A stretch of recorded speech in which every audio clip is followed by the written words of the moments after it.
Bonjour, bienvenue dans un nouveau numéro de la Voix de la Nature. Aujourd'hui, nous explorerons comment les produits 100% bio transforment notre santé et protègent également notre santé. Nous sommes avec le réseau RESAPAC, qui est un réseau d'agroécologie. Nous allons voir, ils vont nous faire découvrir comment les produits bio peuvent transformer la vie des Maliens. Sans tarder, je commence à souhaiter la bienvenue à nos invités de marque qui sont là pour nous édifier sur le thème. Nous avons Madame Mariam Togola, qui est transformatrice au sein du réseau et qui est également trésorière. Je suis trésorière et référente des transformateurs aussi au sein du RESAPAC. Mariam Togola, comment allez-vous? Je vais bien, merci. Bien. Pouvez-vous nous parler un peu de vous et de ce que vous faites dans les réseaux? Ok. Donc, je m'appelle Mariam Togola. Je suis membre fondateur du RESAPAC et je vais donner la définition de RESAPAC aussi. RESAPAC, ça veut dire réseau en agroécologie solidaire, paysanne et citoyenne. C'est pour dire que nous regroupons des agriculteurs qui sont dans le bio, dans la nature, dans l'agroécologie. La solidarité compte beaucoup chez nous parce que c'est aider les transformateurs, aider à vendre leurs produits aussi, du producteur directement au consommateur. D'où le mot solidarité. Et nos consommateurs ne sont pas des consommateurs simples, c'est des conso-acteurs. Donc, ils ont leur part dans le réseau. Voilà, leur part d'activité dans les réseaux solidaires. Et pourquoi citoyenne? Parce que nous invitons tous les Maliens, tous les résidents du Mali à faire partie du RESAPAC et à développer l'agroécologie au Mali. Voilà. Donc moi, je suis membre du comité d'administration. Je suis trésorière au sein du comité d'administration. Et en tant qu'acteur, je suis la référente des transformateurs. D'accord. Bienvenue parmi nous, Mariam. Nous en revenons plus davantage sur le sujet. Nous avons à ma droite M. Mahamadou Traoré. M. Mahamadou est producteur et également superviseur au sein du réseau RESAPAC. M. Mahamadou, comment ça va ce matin? Oui, ça va. Bien. Parlez-nous un peu de vous, de votre travail et de votre travail de superviseur au sein du réseau. Comment ça se passe? Bonjour tout le monde. Moi, c'est Mahamadou Traoré. Je suis producteur et superviseur du réseau RESAPAC. Le réseau RESAPAC, c'est le réseau solidaire en agroécologie paysanne et citoyenne. Donc, je supervise au niveau auprès des producteurs du RESAPAC pour voir leur évolution des travaux et supervise aussi en donnant des conseils et des appuis. Des appuis. Donc, il y a un réseau quand producteur supervisé, quand la et puis, je suis superviseur du marché. Je supervise du champ jusqu'au marché. Jusqu'au marché. Oui, oui. Ah, d'accord, l'acheminement. Voilà. Okay. Voilà. Voilà. Par exemple, peut-être il y a des producteurs et ils peuvent cultiver de la tomate. Donc, d'autres ne cultivent pas. Peut-être si on ne part pas là-bas voir, d'autres peuvent venir se produire au marché et acheter des produits par ailleurs et venir au marché. Donc, si tu viens tes produits là, moi, je sens directement là, tu as de ces produits-là. D'accord. Donc, emballement, Mariam Togola, Ani Mamadou Traoré, amena kuma agriculture bio kam, ana faye jumé anga santé takabolo kan kenya sirafen, ana faye jumé anga nyinima yere konnana, ani ameseka an système moné kan kala développer Mali konnana bi. Donc réseau RESAPAC ou bora ko le force ça ka bara munu bora ko le fanyana. Donc amena do babu konnana ka seka yingal ke fesse la wala so ko seka fen ni fanyana kosoba. Mais yana nga do akadanya aka fen no famu folo fu mo ha don ka bo agriculture convention la ka bio la ibi fen de ke ibi fen de wale ka jamana konnana. Donc ce n'est pas un luxe quand faut ko bio dominer luxe ko luxité. Donc mais c'est quoi? c'est d'abord protéger sa santé. Quand on a qu'au saisir ka dumuni ɲuman kɛ u b'o kɛ en même temps préserver nos terres agricoles an bɛ dugukolo minnu sɛnɛ n'i bɛ to ka e min bɛ dumuni san e min bɛ ka dumuni bio san i bɛ i ka kɛ ye min ye jamana kɔnɔna na agriculture kɔnɔna na o de ye e yɛrɛ fɔlɔ a sanni sen fɛ i b'a to an ka sɛnɛkɛlaw bɛ se an ka dugukolo fertiliser ka ɲɛ kosɛbɛ kosɛbɛ et puis c'est développer une économie locale résiliente et encore assurer notre sécurité alimentaire et transmettre un héritage fertile aux générations futures. Donc, fanga ni don folo, ça n'a pas de thème qu'on donc rapidement sans tarder, amina do débat qu'on a donné. Madame, comme est transformatrice, et qu'à barabani nous sommes bas les manima, voilà ça me revient sur le tour de l'eau qui est fait, c'est qu'à bout.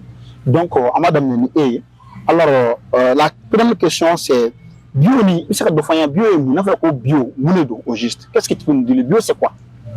Bon, bio, à ma famille ma horon séné, bio yodi, parce que bio là, était engrais utilisé, kabokoka, était pesticides chimiques utilisés kabokoka. Bio est mieux, agnere ka composti, agnere ka nogo, agnere ka nogo de l'année, ambo de bekala. Ibe ni insectu ya attaqué, ibe minke ka insectu ngen. O fana y'an yɛrɛ ka dilannen an yɛrɛ ka bayɛlɛmalen i bɛ nɔgɔ min k'a kɔrɔ o y'an yɛrɛ ka bayɛlɛmalen i ma ye donc an ka exemple ta e bɛ foro kɔnɔ yiriden an b'a fɔ min ma mali yirini o bɛ ka foro kɔnɔ citronnelle o bɛ ka foro kɔnɔ su kolan o bɛ ka foro kɔnɔ foronto o bɛ ka foro kɔnɔ i bɛ layi fana sɛnɛ olu bɛɛ filɛ nin ye n'i b'a sɛnɛ hɔrɔn na olu bɛɛ b'i bolo olu bɛɛ bɛ utiliser k'a kɛ insecte k'a kɛ pesticide ye pour que ka nana ka fɛngɛw gɛn fɛn ɲɛnamaniw gɛn voilà ka bɔ foro kɔnɔ i bɛ yiri bolo minnu tigɛ olu bɛɛ de bɛ taa kɛ dingɛ kɔnɔ sɛw b'i bolo i bɛ sɛ bo kan kan i bɛ misi bo kan kan bon olu dilan cogo bɛ yen ne kɔni bɛ k'a fɔ ten dɔrɔn pour que mɔgɔw k'a faamu olu bɛɛ de bɛ fara ɲɔgɔn kan ka tobi fɛn wɛrɛ bɛ k'a la Mohamed bɛ se ka tila k'o peut-être olu fasantiya ni a kan ka ɲɛfɔ i ma ye olu bɛɛ fana de bɛ bila ka toli olu de kelen bɛ tila ka taa k'i ka sɛnɛ fɛn kɔrɔ donc fɛn o fɛn ye chimie ye a fan si t'a la a bɛɛ ye hɔrɔn fɛn de quoi naturel 100%. Donc fɛn o fɛn bɛ bɔ o la an b'a fɔ o ma sɛnɛ hɔrɔn. J'espère que nous avons compris ce que Mariam a voulu dire. Alors, mais Traoré, il y a un bio sénégalais. Il y a un bio quand Mariam est deux fois. Il y a un frère Mariam Makoumani. Il y a un ébolo à deux fois. Mariam est chamon fois là, chamon bayer. D'accord. Bon, même si que donne cas campagne. Parce que bio est gagné. Ailleurs, des macos back et d'accord. Mais et tu vois où là, kana amba et le macabola, kana yuka trabulo. Merci Trabulo. Bon, mais c'est pas fait. D'accord. Avec les comment dirais-je là, les OGM là, c'est venu dans les pays des blancs. D'accord. Oui. Ok. Les OGM là, tu m'as là dans la choupe. Sans binan d'accord.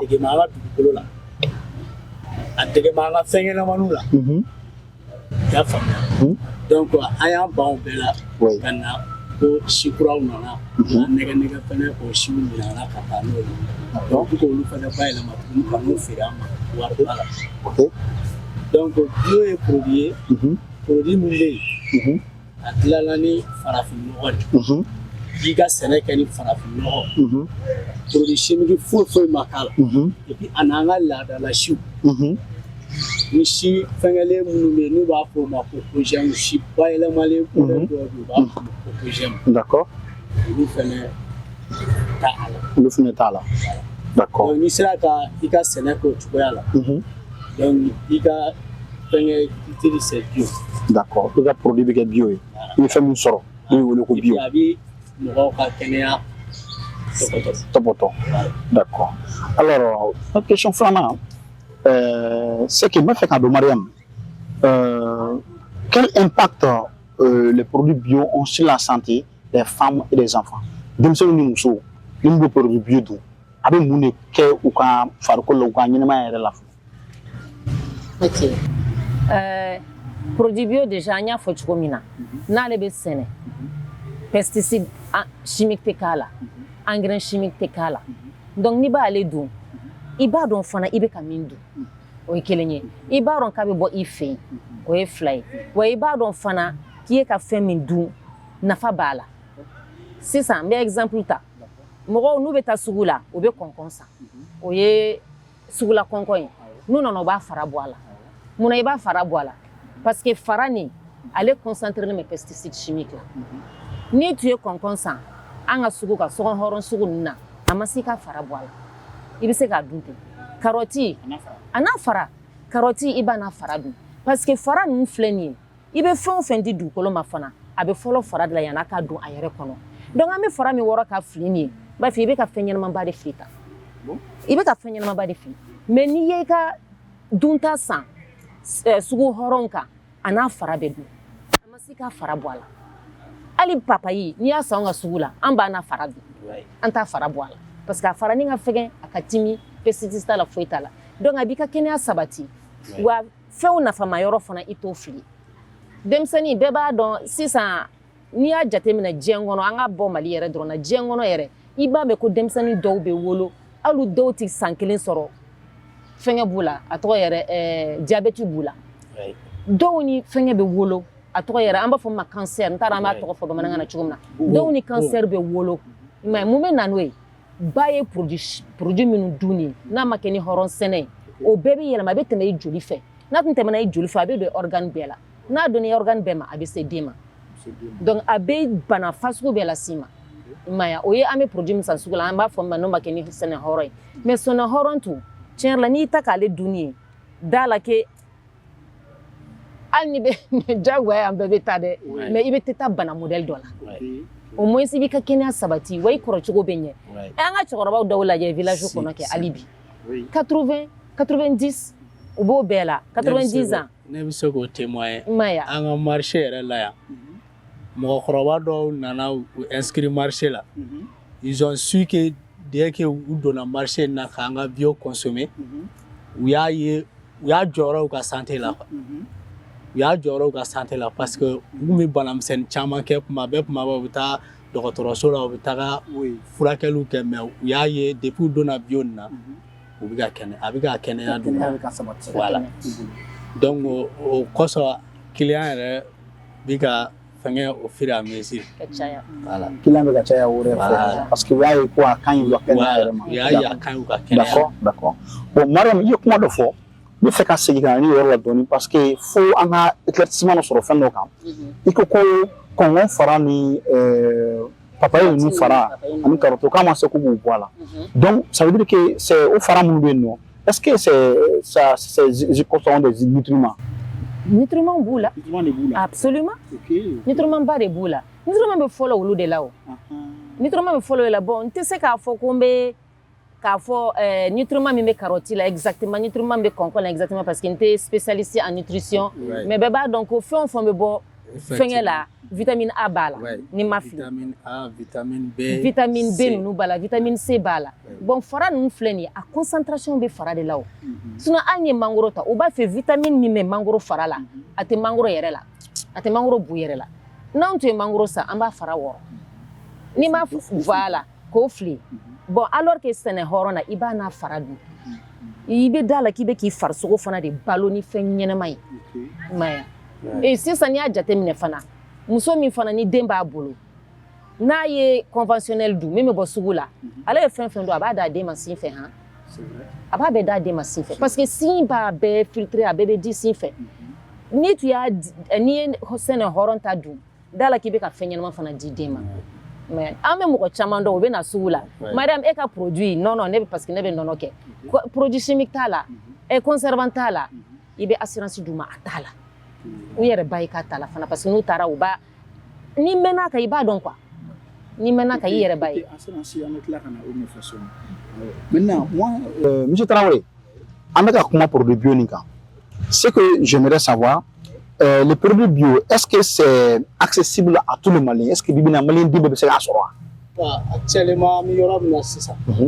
Mali kono. Malien dum se kaso. Bébé c'est la soro. Bébé se kaso. Toi dit.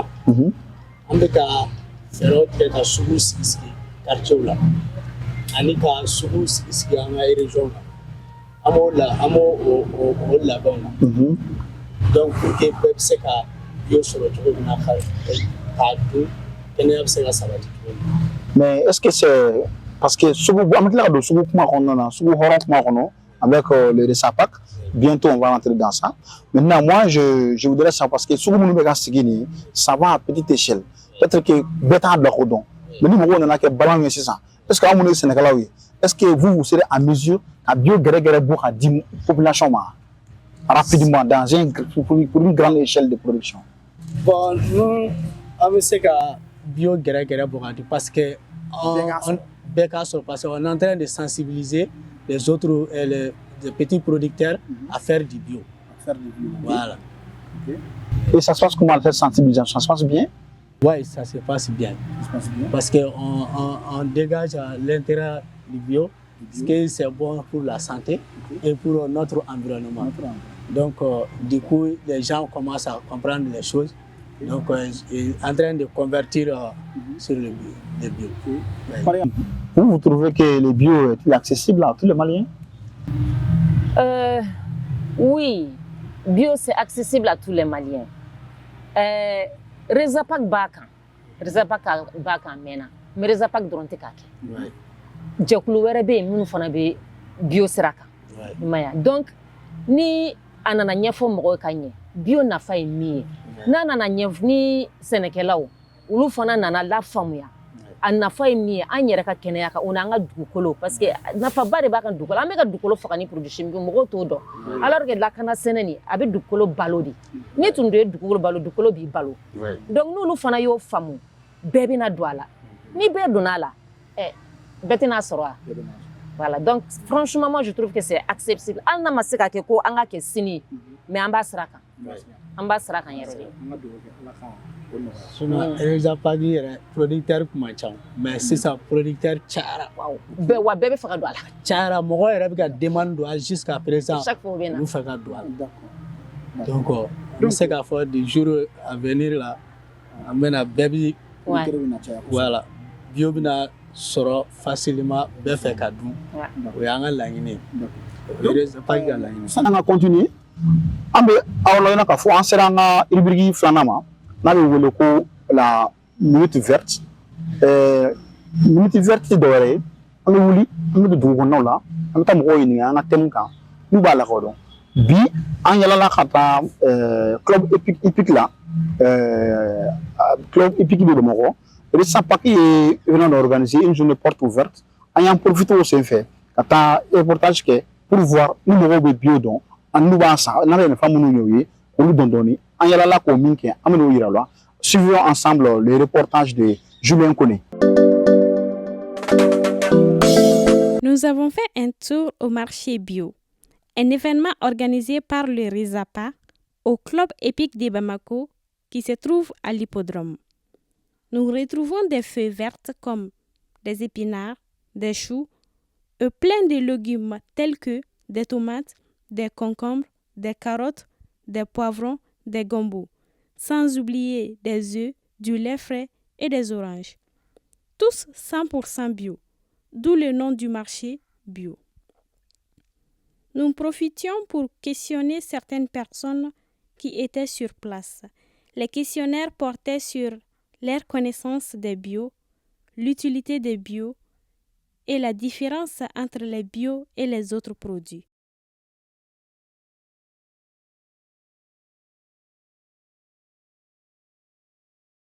Selon moi, les produits bio sont les produits qui sont cultivés avec un minimum d'intervention de produits chimiques, avec des produits chimiques. Normalement, il ne devrait pas y avoir du tout de produits chimiques, mais parfois, il en faut peut-être un tout petit peu. Mais en tout cas, ce qu'on essaye de faire, c'est de ne pas utiliser de produits chimiques. Ni de désherbants, ni d'engrais. On essaye de garder tout naturel. Voilà. Déjà, il faut savoir, les produits bio, on n'utilise pas les engrais là-dessus. Les produits, on utilise le plus souvent les excréments des animaux qui nous donnent 100% des produits bio, contrairement aux conventionnels.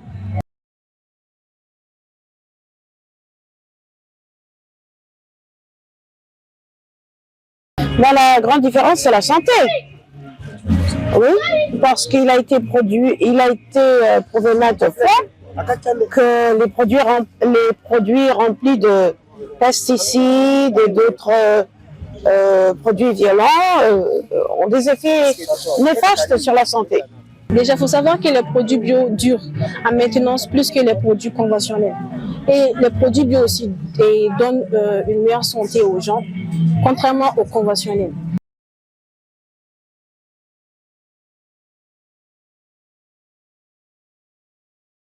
Ah ben oui, toujours. J'achète essentiellement des légumes verts. J'achète des œufs, des cailles, des œufs de poulet. J'achète, oui, enfin tout ce qu'il y a, quoi.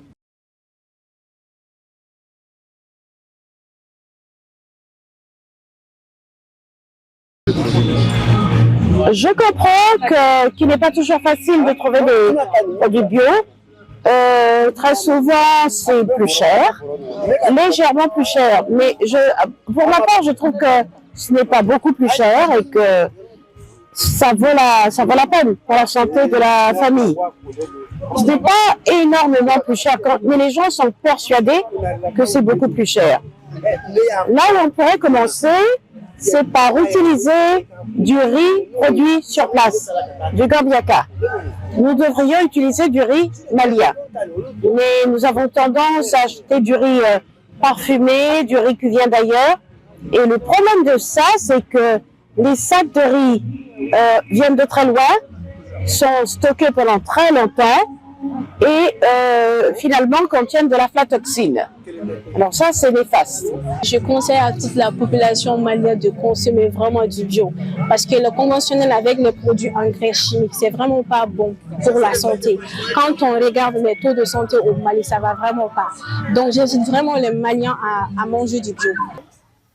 En tout cas, ça fait un moment pour mes produits bio kuma me amba ɲini yɛrɛ kuma fɔlɔ a kun tɛ sɔrɔ ten parce que mɔgɔw t'a utiliser pourquoi u t'a dɔn quoi dɔnni yɛrɛ fana tɛ fɛn wɛrɛ ye parce que a sɛnɛbaga kun man ca quoi a dɔn n'i y'a mɛn i bɛ baara kɛ ni fɛn o y'a sɔrɔ i b'a dɔn de mais n'i tɛ fɛn dɔn i tɛ se ka baara kɛ n'a ye sisan a commencera ka dɔn pourquoi parce que hali n'i ye produit bio san sisan k'ale utiliser ka produit dɔ san min tɛ bio ye i bɛ différencier a la. Différence est la manière que tu peux même conserver les produits. Tu vois que bio est mieux, c'est qu'à conserver plus longtemps. Quand tu as un produit, nous t'es bio quoi. Nous t'es bio, nous t'as 600. Les flashs, ça va droit, tu vois la différence. En tout cas, nous avons siglé français, nous avons 100. On a yaourt 100. On a lait 100. On a fromage de bois, on a 100. C'est ça, bien de qu'elle a fait parce que avec mon qui s'y fait un charme quoi.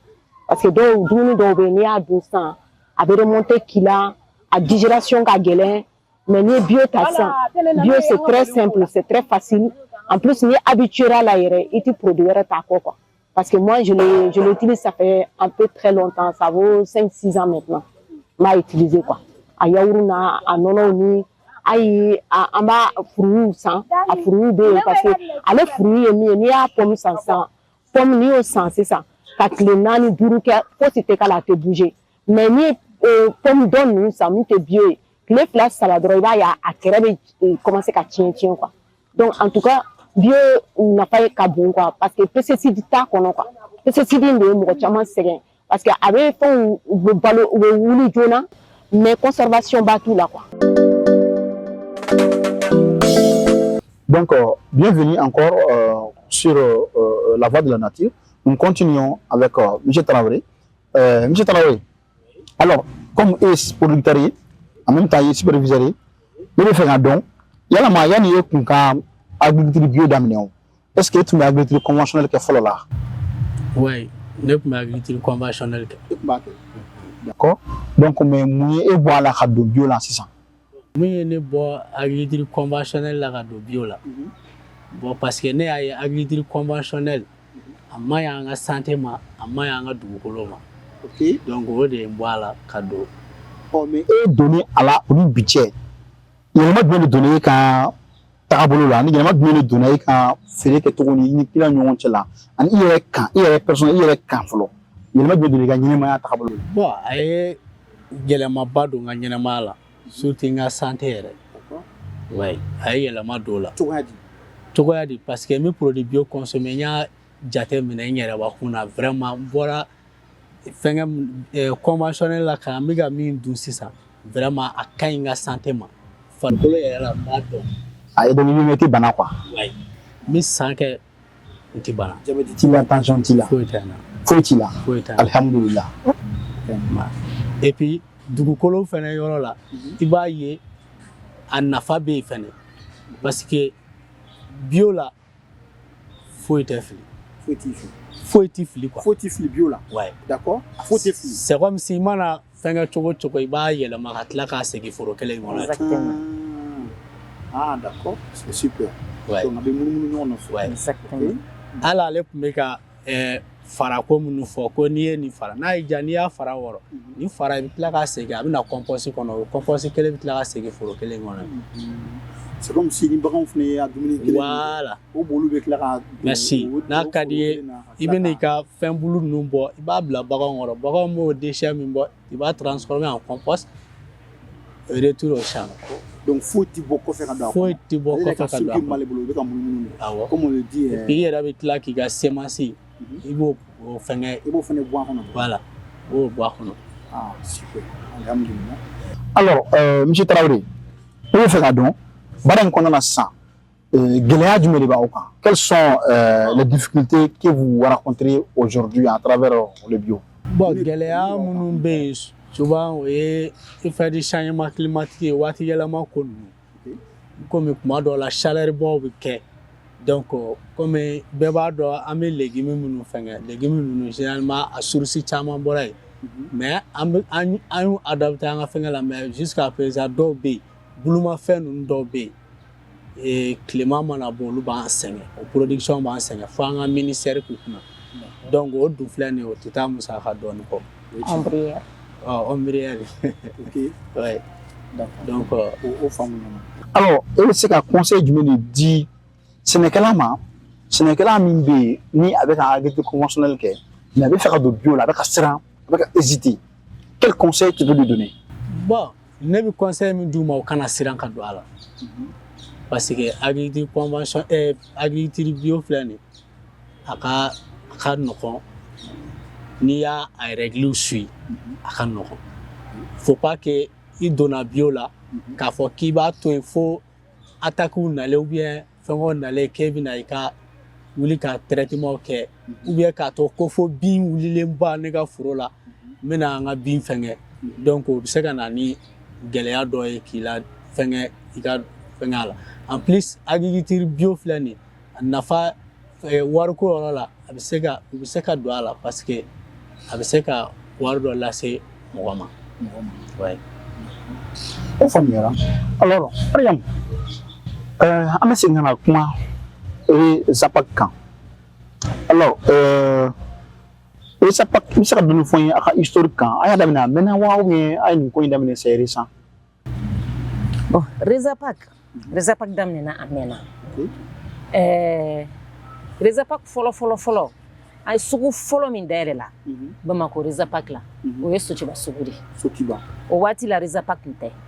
A yɔrɔ tɔgɔ yɛrɛ lakana sɛnɛ olu fana ye jɛkulu ye sɛnɛkɛla jɛkulu de don min bɛ sɛnɛ hɔrɔn kɛ donc RESAPAC daminɛna n'olu fɔlɔ de olu ye ka sɛnɛ kɛ maintenant a bɛ feere min feere yɔrɔ tun t'u bolo bon maa minnu y'u bilasira ka don sɛnɛ hɔrɔn nin na o ko a ye na ne fɛ yen an bɛ feere kɛ ne ka garage kɔnɔ donc ale y'a ka garage d'u ma samedi o samedi u bɛ na n'u ka nakɔminɛnw ye feere bɛ kɛ yen donc a kɛra ten dɔɔni dɔɔni fo mɔgɔw nana fara ɲɔgɔn kan f'a nana lakodɔn a nana lakodɔn sisan sa maintenant ne nana fara kan parce que ne donna RESAPAC la en 2019 yaya bon ma don RESAPAC la dɛ n donna lakana sɛnɛ jɛkulu la Sotiba en 2019 yaya bon an y'an to la an ɲɛ b'a la consommateurs bɛ ka caya an fana y'an sigi an mɔgɔ dama dama an ko n'a bɛ nin kan kan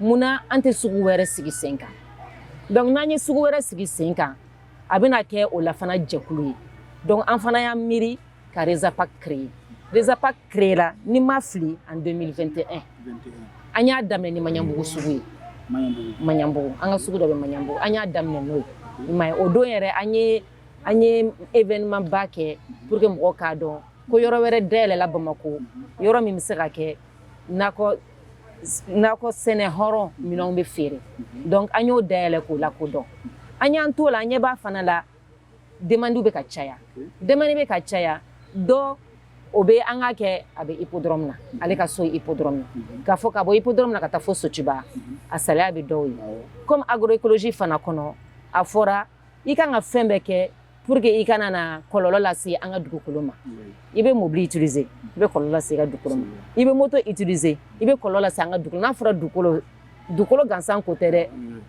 a bɛɛ quoi la nature même en général donc an fana ko an bɛna an ka biti kɛ min ye k'a essayer Bamako commune bɛɛ kɔnɔ ka sugu dɔ dayɛlɛ i ma ye hippodrome ta minnu bɛ hippodrome na olu bɛ na Maɲanbugu ta minnu bɛ Maɲanbugu olu bɛ na Badilabugu ta minnu bɛ Badilabugu olu bɛ ta i ma ye donc an ka laɲini yɛrɛ ye k'a dayɛlɛ yɔrɔ caman pour que an ka gɛrɛ mɔgɔw la quartier bɛɛ la i ma ye donc an taar'o de sira kan n'an bɛ hali bi an bɛ k'a ɲini ka dɔ wɛrɛ dayɛlɛ donc an y'an to fana de kɔnɔna la n'i y'a mɛn i bɛ sugu dayɛlɛ fo sɛnɛkɛla ka ca i bolo i ma ye an y'an to fana de kɔnɔna la ka sɛnɛkɛlaw ɲini minnu b'a kɔnɔ ka ban i ma ye minnu bɛ sɛnɛ hɔrɔn kɔnɔ ka ban donc a daminɛ na an tun mago b'o de la parce que n'an ko an bɛ taa mɔgɔ ta min tɛ sɛnɛ hɔrɔn na k'an b'o yɛlɛma o ka don sɛnɛ hɔrɔn la o ye san 3 ye au minimum o ye san 3 ye pour que i ka se k'o ka produit bɔ k'a feere ko sɛnɛ hɛrɛn don donc an y'a daminɛ mɔgɔ minnu bɛ sɛnɛ hɔrɔn la ka ban an yɛrɛ n'an ka agronomew bɛ taa an bɛ taa foro kan an b'a jateminɛ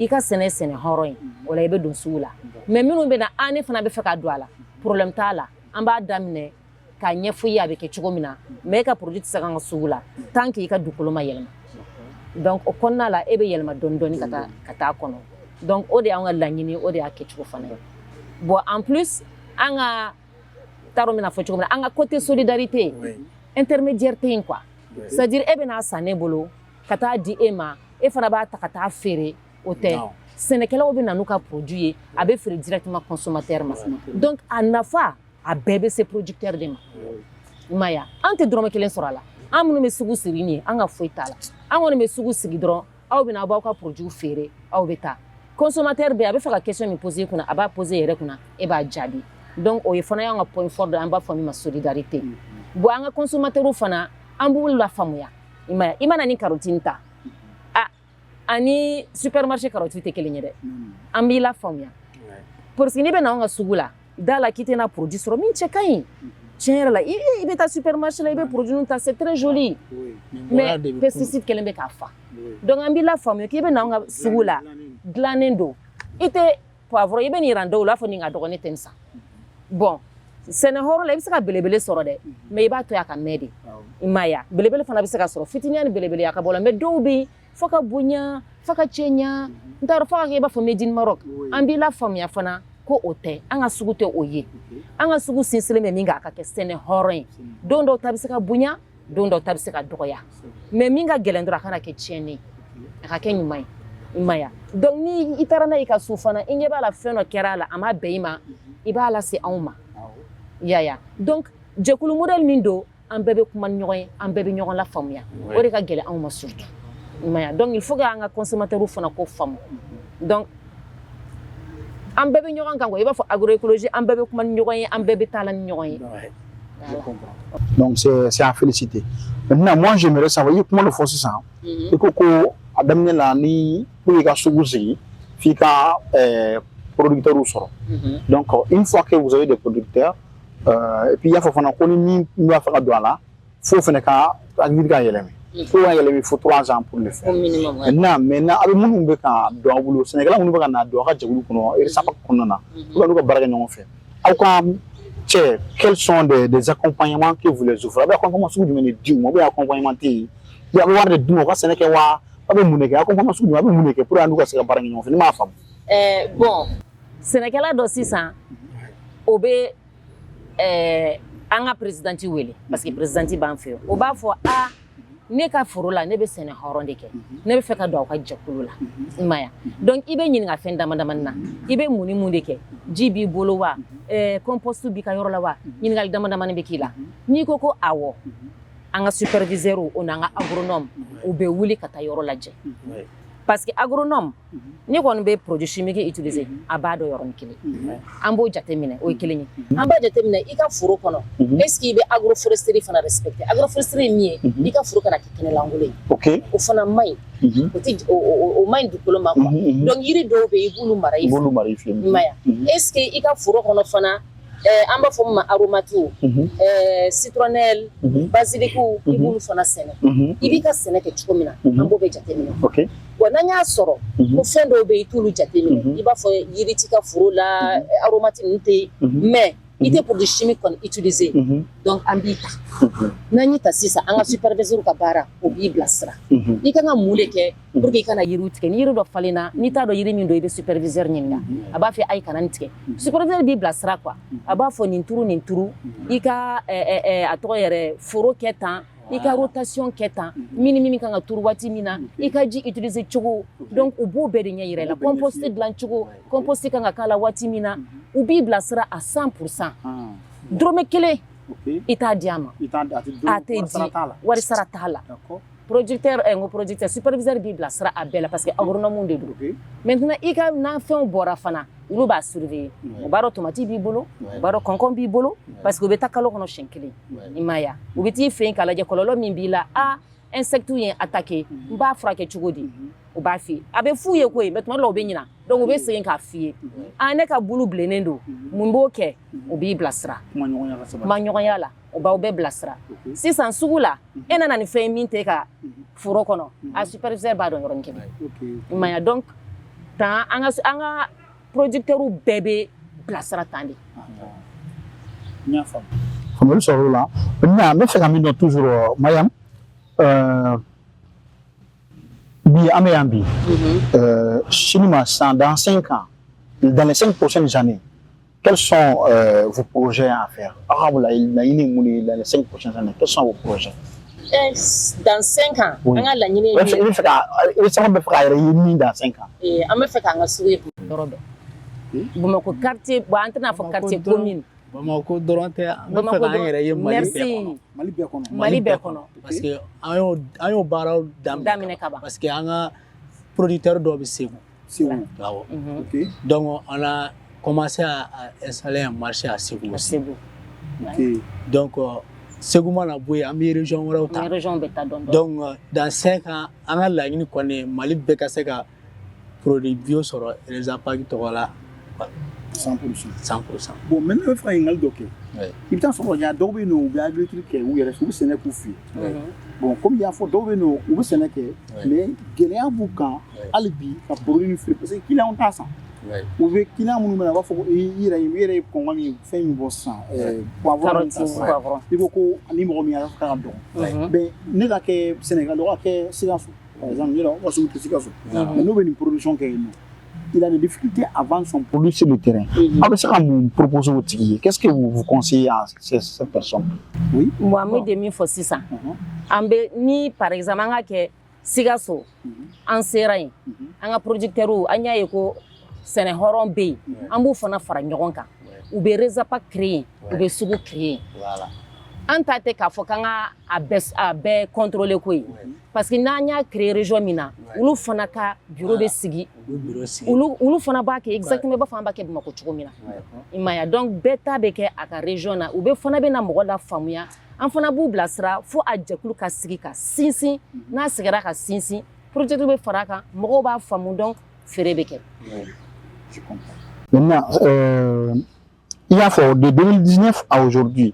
J'ai l'impression de comprendre que ça pas bi Sénégal inkono na bi ko mina fa pour acteur OK pour ka sin don donc à bilan d'activité là un bilan de 2019 à aujourd'hui qu'est-ce que vous avez eu comme bilan quel est le bilan ma femme kanya bilan de financier bilan des activités parce que on va dans le wakati na ko yoro de là les activités ça comment ça se passe On peut dire que les activités progressent. Okay. Oui. Les activités progressent franchement parce que bon, sugu kelena, kana sugu durula, Durufo. on te donner de. Oui. Parce que sugu nsigili senga ama nonde. Parce que ita au quartier là, fika mo la sonné. Ame sugu wora da dawda bu fana bala. Oui. Am ibe mo la convaincu de sugu be damne dondoni. Amba damne ni client tan. Ibito client tan na fibita client bi sabalat mo le bita client bi durula. D'accord. Ama no dondon. Donc tiers la nyene nyinga ne ba fonga nga activité tiers la be ka yele de abe hosla. Ame ka yele yere de. Oui. Ça c'est bon. Ok. Donc, Mariam, Oui. question pour vous. Quels sont les défis pour développer le bio au Mali aujourd'hui? Défis du Mali, sans pour quel est le défi? Les défis à relever. Bon, il y a question de poser est-ce que Mali den bébé c'est ka bio sort? O koni o ya défi. Ok. O ya défi. Et nya fo pour que Mali den be ka bio bio sort sene horon sort ka dun. Il faut que anga Sénégal akana dans les apak da mama anga Sénégal o chama sinon na se ka fo abe ou ka fam ko Séné horon ni nyokonte o de talent o de signer o de avenir. Ok. O de ban sinsi parce que chimini abanga dukolo fagala bagan na jeke ibe bagan jumeta 600 ko ka bon Non. Hein? Pas du tout. Amayuma ou bi banga sogodu banga shewdu ibe ka dunde mais abi min si ma kofe ibe boa kalama ateta ki dan ibe boa kalama mais donc il faut que Sénégal ou be ka famu ko o de labayin quoi parce que changement climatique me be ka dun samena produit chimique be ka yoro la abe woyo abe jigi dugumala la koyi fembe abe filtrer fembe tse ka mine donc ibe tla ka soro ji fana fe ibani amba soro fan pe de fe Il va soro ji fe il va soro suman fe oui parce que même suman kala munu metike il se ka soro fe abe se ka soro fe imaya donc ni be donala chien yere la ne bolo abe dunga fa sabati wa dunga fa nyuma a nyuma surtout on est amé dukolo horonto ande on bolo sinon abina se yoro do ma atena noya de atena noya. D'accord. Monsieur Traoré, oui monsieur Nganima, rapidement pourquoi Sénégal nana, ok? Comment garantissez-vous la qualité bio des produits? Les produits bio, la qualité garantie tout le monde. Nous avons maintenant sous la sang, nous avons sous la saison. Il y a des produits de temps sang, même si on a d'autres produits bio et bio. Parce que produit de ma foi, Sénégal là est. Mais ta sous la drogue, on Sénégal fait ça. Mais ta drogue fait on est bio. Ni à son bio, nous avons garantie tout le monde. ne bisoko jate mene sin dollar.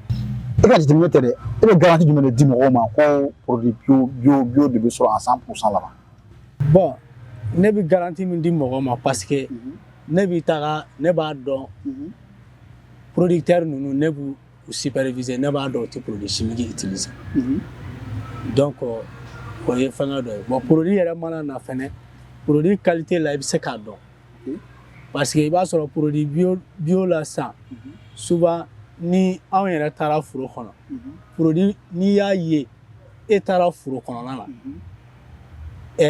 produit ɲuman bi a ba la fɛn ɲɛnama da kelen t'a la donc dute o la dɛ dute dɔw la quoi dute dɔw la parce que produit tɛ se ka kɛ foro kɔnɔ fɛn ɲɛnamaniw ma attaque foyi k'a la. Sene horo la mano. Mise ka dɔ fara Mamadou ta Mamadou tilala. Ouais, mise ka dɔ fara. C'est-à-dire ni ye tara sugu la ka sugu kɔnkɔn san. Kana anw ka sugu la, sugu hɔrɔn la k'anw fana ka kɔnkɔn san. Ni ko i b'a lajɛ yelan la, i tɛ se ka différencier a la. Donc minnu bɛ na anw ka sugu la, an bɛ garantie min d'u ma ko produit bio don. Parce que i y'a f'i ye cogo min na, an ka consommateurs k'a fɔ k'i bɛna k'a san ka taa dɔrɔn o tɛ. An b'i conscientiser de. Par exemple, an bɛ supervision kɛ. Superviseur n'u bɛ taa, an bɛ supervision surprise fana kɛ. Et au supervision na, chaque fois on demande aux consommateurs qu'à tout encore. Parce que n'a dana anw gansan ma, garantie t'o la wa. Minnu bɛna sanni kɛ, consommateur min bɛ na, ce qu'on appelle SPG, olu bɛ tugu anw kɔ, u bɛ dan ka an bɛ taa. A kɛra kelen ye o, a kɛra fila ye o, hali ni den tan ko a bɛ taa, aw bɛ na aw bɛ taa, aw yɛrɛ b'a ye a bɛ kɛ cogo min na. Donc an bɛ min di consommateur ma comme garantie, o ye traçabilité de.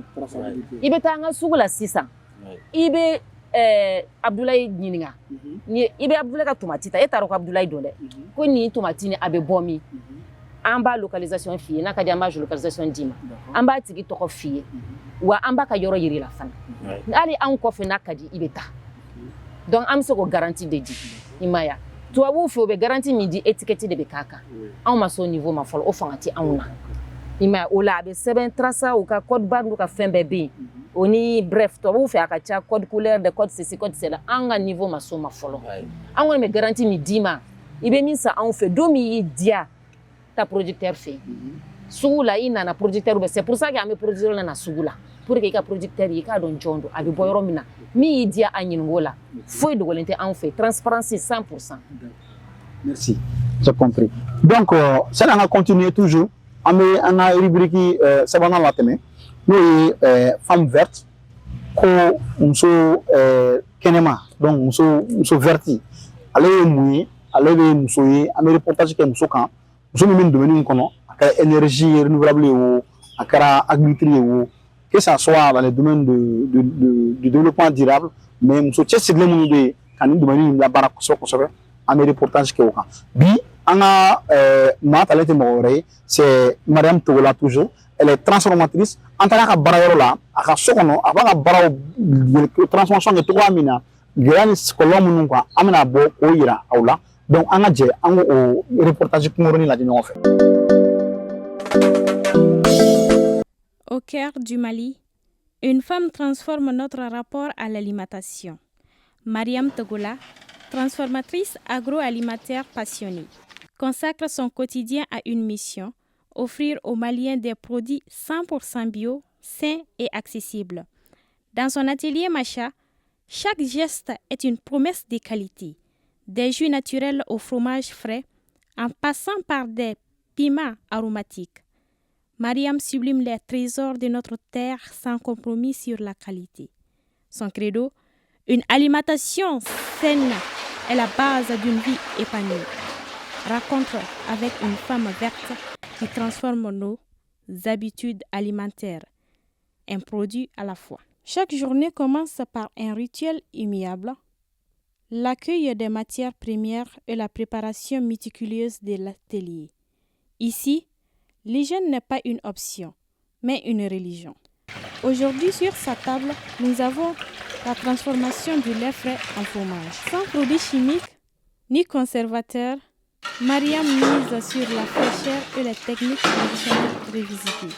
Chaque produit raconte une histoire de saveur authentique. Dans l'atelier Macha, l'hygiène est reine. Stérilisation, contrôle des températures, analyse régulière, autant de barrières contre les risques sanitaires. Qu'est-ce qui vous a poussé à vous lancer dans la transformation bio? Moi, je dans la transformation bio là. Parce que bio fleni, nafa drone be bio là. Avantage drone be bio là, nafa drone be bio là. Anga nako sene mina nunu bio kelen utechien. De ubanga kelen sabati. Saba abe dukolo fana ka kelen sabati. Donc nafa drone be transformation bio là. Iye tomati tawo, iye fronto tawo, iye jaba tawo. Iye fɛn ta bio kɔnɔna la i taara san sɛnɛkɛlaw bolo min bɛ sɛnɛ hɔrɔn kɛ min bɛ lakana sɛnɛ kɛ o sɛnɛ hɔrɔn minɛnw sanni k'a bayɛlɛma avantage dɔrɔn de b'a la parce que pesticide t'a la engrais chimique t'a la e yɛrɛ ka jateminɛ kɛ n'a fɔra ko buteli kelen kɔnɔ pratiquement 1 kilo de tomati de b'a kɔnɔ n'o de bɛ kɛ tomati lɔgɔti ye et n'a fɔra ko bɛɛ kelen bɛ ni pesticide ni engrais bio dɔrɔn ye donc a bila i kunna k'i bɛ ka engrais concentré de dun à 100% parce que a n'a engrais de bɛ sɛnɛ ɲɔgɔn fɛ donc a n'a engrais fana de bɛ transformer ɲɔgɔn fɛ engrais tɛ bɔ a la dɛ kana dan a koli ma engrais tɛ bɔ a la kana dan a tobili ma engrais tɛ bɔ a la pesticide tɛ bɔ a la olu bɛɛ bɛ to a la donc n'i ye transformation minɛnw san min kɛlen bɛ ni bio min kɛlen bɛ ni lakana sɛnɛ ye avantage dɔrɔn de b'a la insecticide t'a la engrais chimique t'a la wa a ka ɲi adamaden ka kɛnɛya ma a ka ɲi adamaden ka kɛnɛya ma fo k'a faga wa o bu yɛrɛ tɛ kelen ye. Pouvez-vous nous raconter votre parcours de transformatrice? Depuis ne ba tun b'a caman san ka ba yɛlɛma a kɛra lɔgɔti ye o a kɛra karɔti ye o a kɛra su ye o a kɛra hali confiture ne ba tun bɛ confiture yɛlɛma o bɛɛ ye bayɛlɛmali ye a kɛra nɔnɔ ye o parce que hali fromage ne y'a dege ale de fɛ donc fɛnw tun mana caya sugu la ta parce que fɔlɔ a bɛ girin ka caya sugu la waati mana se hali sisan yɛrɛ a bɛ kɛ a bɛ tila ka tunu donc a bɛ tunu waati min na fɛn t'i bolo k'a dun fɛn ɲɛnama t'i bolo k'a dun donc o waati la ne ba tun bɛ taa sugu la k'a caman san an b'a baara kɛ ɲɔgɔn fɛ an b'a bayɛlɛma donc tiɲɛ yɛrɛ la ne ye bayɛlɛmali daminɛ ten ne ye bayɛlɛmali dege ten maintenant mun nana ne yɛrɛ don a la k'a kɛ n ka baara ye k'a don n ka baara la donc fɔlɔ ne tun bɛ baara kɛ mɔgɔw de bolo bon n'i bɛ baara kɛ mɔgɔ bolo bɛɛ b'a dɔn sɛgɛn b'a la sɛgɛn b'a la i ka droit caman bɛ yen a tɛ respecté a ma nɔgɔn yɛrɛ yɛrɛ de bon o baara ninnu kɔnɔna la ne yɛrɛ tun bɛ minnu dilan so kɔnɔ yan parce que ne fana tun b'a kɛ n'a tun cayara dɔrɔn sugu la ne tun b'a kɛ k'a mara n bolo kɔrɔ donc ni ne tun bɛ taa baarakɛyɔrɔ la ne tun bɛ taa n'a ye fɛ parce que tiɲɛ na ne tɛ manzini man ne ye donc comme ne tun tɛ manzini dun ne yɛrɛ ka fɛnw bayɛlɛmalen so ne tun bɛ taa n'o ye legume ni nɔnɔ ni a fasugu ninnu bɛɛ donc ne baarakɛɲɔgɔnw olu tun bɛ to k'a dun ne fɛ olu ko ko mais Mariam mun na e bɛ baara la mɔgɔ bolo baara filɛ nin i yɛrɛ bolo i tɛ i yɛrɛ ta dilan i k'i ka société dayɛlɛ i k'a lajɛ i ka a dilan k'a feere donc ne terimuso kelen yɛrɛ de tun bɛ o tun bɛ tuma bɛ a kuma fɔ ne ye donc ne fana ye n to o kuma lamɛnni la fo ne yɛrɛ tun bɛ baara min na ne nana o bila n'o bɛnna ni 2018 ka don 2019 kɔnɔna la ne y'o baara bila k'a fɔ ko sisan ko bɛ n ta daminɛ n yɛrɛ donc ne y'o baara bila k'a daminɛ n yɛrɛ n ye n to o kɔnɔna de la ni n kɔrɔkɛ dɔ n tɛna n'a tɔgɔ fɔ a mɛnna an tun ma ɲɔgɔn ye ne n'o nana ɲɔgɔn ye o ko ma ko Mariam k'e bɛ bayɛlɛmali de kɛ sisan ne ko n ko awɔ ko mun na i t'a kɛ ni produit bio ye ne ko n ko produit bio bɛ sɔrɔ de a ko awɔ ko ne bɛ sugu dɔ la ko produit bio bɛ yen donc ne yɛlɛma cogo filɛ ni produit bio fana kan donc depuis o kɛra ne fana n donna produit bio la ka bayɛlɛmali kɛ ni produit bio ye. Pourquoi avoir choisi de travailler exclusivement en bio? Bɛrɛ bɛn ni bio ye n ye min fɔ ka tɛmɛ bio kɔni nafa dɔrɔn de k'a fɔ k'i bɛ bayɛlɛmali kɛ k'a di k'a bila sugu la k'a feere mɔgɔw ma tiɲɛ yɛrɛ la o ka ɲi parce que a b'a to sɛnɛkɛla ka nakɔfɛnw an b'a fɔ min ma post production o tɛ tiɲɛ o ye bayɛlɛmali yɛrɛ nafa kumaba ye jamana o jamana a kɛra Mali o a kɛra yɔrɔ o yɔrɔ donc mais min y'a to ne n t'a kɛ bɛrɛ bɛn bio ma parce que bio a tɛ mɔgɔ kɛlɛ a tɛ mɔgɔ bana kun jumɛn na fana ne y'a bɛrɛ bɛn bio ma parce que n'an y'a daminɛ ka ni bɛɛ y'a daminɛ ka don bio la ne bɛ bio dɔrɔn de bayɛlɛma mɔgɔ wɛrɛ fana bɛ bio bayɛlɛma donc minnu bɛ sɛnɛ kɛ bio t'a kan olu fana bɛ na caya n'olu tun cayara a nafa bɛ bɛɛ de kan a bɛ jamana kan a bɛ maa minnu bɛ an ka dumuni bayɛlɛmalenw san a nafa b'olu kan a nafa bɛ dugukolo fana kan parce que dɔɔni de don bɛɛ de b'i ta sɔrɔ a la dɔɔni kono ni ma fili an balimakɛ journaliste ko bio sɛnɛkɛlaw bio 40% de main d'œuvre o de bɛ o furancɛ la ni conventionnel ça veut dire que bio fana bɛ mɔgɔ hakɛ min employé o ka ca ni conventionnel donc o fana y'a nafa dɔ ye n'a fɔra bio mɔgɔ ka sɛnɛ kɛ olu tɛ a sɔrɔ a bɛ feere cogo min na ou bien a tɛ écoulé donc o bɛ kɛ tiɲɛni ye ni anw bayɛlɛmali cayara bio ta fan fɛ donc a nafa bɛ fan bɛɛ de fɛ quoi a bɛ comme énergie circulaire ne b'a san maa minnu b'a sɛnɛ a nafa bɛ t'olu la maa minnu bɛ ne ka bayɛlɛmalen san olu fana kɛnɛya b'olu kan a bɛɛ bɛ segin kɔ ka na tila ka na dugukolo fana ma a wari a bɛ dan anw kɔnɔna la Mali la yan wa a nafa bɛ an bɛɛ de kan fana. Quelles sont les étapes clés de votre processus de transformation? N'olu ye diyagoya donc an ka kɛ ni légume nana a mana k'a légume o légume a kɛra tomati o a kɛra foronto ye o a kɛra i b'a fɔ n'an bɛ ratatouille dilan minɛn minnu bɛ don ratatouille a kɛra olu ye fɔlɔ o i bɛ fɛn fɔlɔ min kɛ o ye ka apaiser pour que i k'a dɔn i nana ni hakɛ min ye légume hakɛ min b'i bolo ka bayɛlɛma n'i y'a peser i bɛ sɔrɔ k'a ko i ma ye i b'a ko n'i y'a ko n'a bɔr'o la a bɛ sɔrɔ ka na tigɛ n'a tigɛra dɔw bɛ yen olu bɛ kɛ barama kɔnɔ ka tobi dɔw bɛ yen olu bɛ se ka kɛ ka jira bɛɛ n'a étape dɔn wa par exemple ni tomati don a bɛ tigɛ n'a tigɛra a bɛ kɛ barama kɔnɔ ka tobi n'a tobira a bɛ si de n'a sira sili kɔfɛ fana an bɛ tila k'a fara bɔ a la n'a fara bɔra a la a bɛ tila ka segin ka kɛ barama kɔnɔ ka tobi donc an b'a fɔ yɔrɔ ma o ye étape de préparation ye donc n'a tobira ka se i sagona hakɛ concentration ma a kan ka kɛ min ye a bɛ se ka fɔ min ma tomati concentré n'a y'o sɔrɔ sisan o b'a sɔrɔ i ka buteliw parce que an bɛ buteliw de utiliser bin ta buteli bin ta ɲɛma an b'a kɛ buteli de kɔnɔ Ça, c'est agroécologique parce qu'il y a un recyclage des caisses surtout. Il y a un barrage de famille. On fait un emballage mandani, un emballage vert. Il faut un fora vert sur le. Donc, nous bouteilles nous flènent. Il y a une barrière qui a damné. Bouteilles nous be copoyer. Manako ou be kedji de la katobi dans ma forme stérilisation.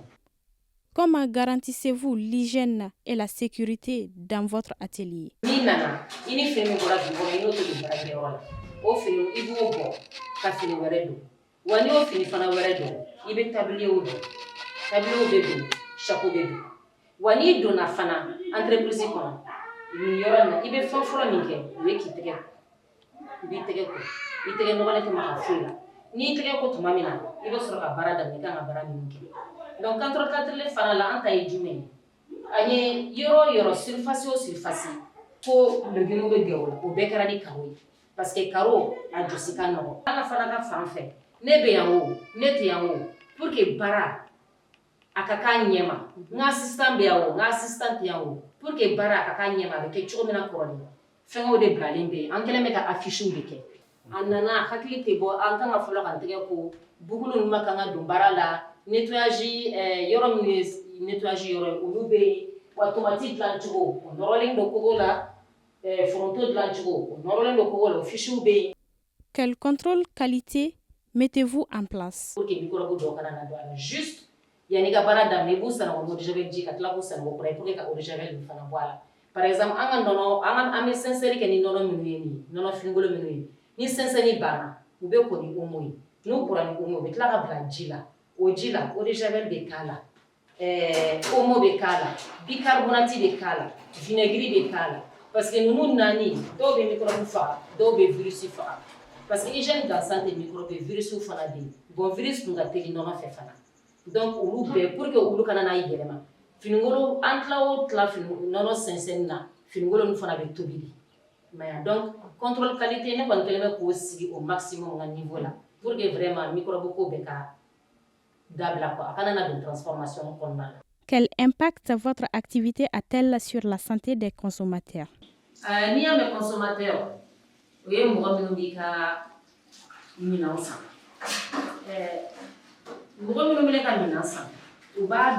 normalement, nous, les étiquettes, nous normalement, on est à bio.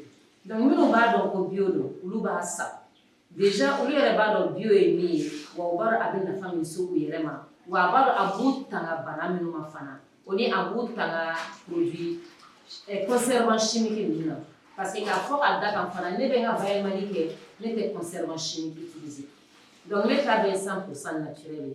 Donc même nous menons qu'à produire 100, nous parlons pour 100% naturel, nous parlons bio fana.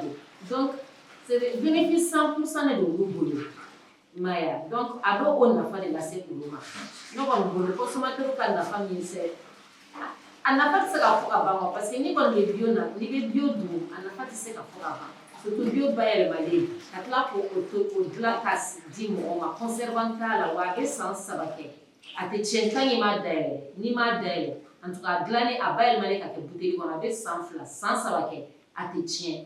C'est pour dire que à glaner dans les normes ou à fond de respecter le fana. En affaire à tisser qu'à faut qu'à il ka santé ou keleni il va rebe mindu ou il fait parce qu'il va boire reba dans jugodo ou il fait ou il va sani mi fana de abe ate mo ko mbalo ate ne kele mbalo parce que ne fana be ka sa mo wala de bolo on le fait que au konona na sénégalais ou mi fana ba takata fire to modo la wo c'est un circuit fermé ama famille ma circuit fermé, voilà, c'est un circuit fermé. Donc, en affaire de faut qu'à bambé ban na façon. Ne ka activité ni boni. Kata consommateur ou ka ulu ba na fa ba parce que nous fana ba asani ni keni a na fa be se tobelima. Quels sont les principaux défis du bio au Mali? Bio na faka. We ka mo la famille fala ko ani bio da ka gelen doni ni sugula taille, ce qui n'a même pas vérifié. Si ça sugula ni na da ka gelen bio. En affaire de se faut qu'à ba. Donc quand on l'a convaincu, quand on l'a famille, voilà ça on l'a famille pour bio et na famille. On est vraiment le principal défi bio la mandat bina. Parce que ni béa famille, bio na famille, ana madeka, anga environnement kan, on y anga bukula yere ka kenya. Ni o famuna, ne yɛrɛ kɔni bolo défi tɛ kɛ nin bilen parce que a consommateur bɛ caya a défi belebele ye o de ye fɔlɔ ka mɔgɔw la faamuya ka mɔgɔw la convaincu u k'a dɔn ko bio o de ye sini ɲɛsigi ye bio o de bɛ laban bio o de bɛ an ka fɛn bɛɛ sabati parce que a b'an ka kɛnɛya sabati a b'an ka production locale sabati a b'an ka consommer malien fana sabati mais a bɛ fɛn principal saba de sabati wari o bɛ to anw bolo yan Mali la maa minnu bɛ baara kɛ maa minnu bɛ sɛnɛ kɛ producteurs surtout olu ka sɛgɛn a bɛ dɔnya o ye olu ka sɛgɛn o bɛ nafa sɔrɔ a la wa olu consommateurs minnu fana b'a san k'a dun a nafa ye u yɛrɛ de économie kɛ fɔlɔ parce que n'i bɛ bio dun i ka banamisɛnnin caman a bɛ ban a ma fɔ i bɛ bana pepewu dɛ mais tiɲɛna bana caman bɛ olu tɛ k'i kan o y'a nafa dɔ ye wa i bɛ min dun bio la fana i farisogo bɛ balo yɛrɛ de i b'a dɔn i bɛ min dun hali n'i ma caman dun i farisogo mago bɛ fɛn o fɛn na an b'a fɔ min ma les éléments nutritifs i farikolo b'o sɔrɔ ne tun farikolo y'o sɔrɔ e bɛ kɛnɛya de ni tun kɛnɛyara fana a nafa bɛɛ bɛ de kan a bɛ banaw gɛn i ka immunité bɛ renforcer i ka immunité du système bɛ renforcer en fait a nafa tɛ se ka fɔ ka ban quoi donc ka mɔgɔw la convaincu yɛrɛ de bio nafa la o fɔlɔ de défi ye bio ka ne bolo Mali kɔnɔ yan.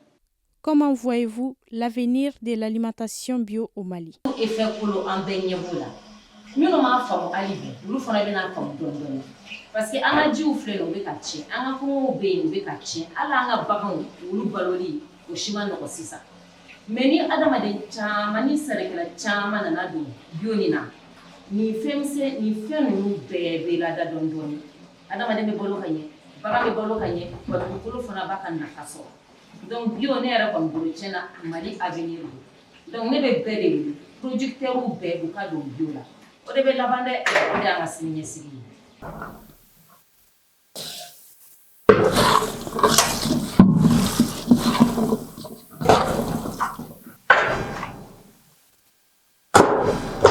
A bɛ to ka lamaga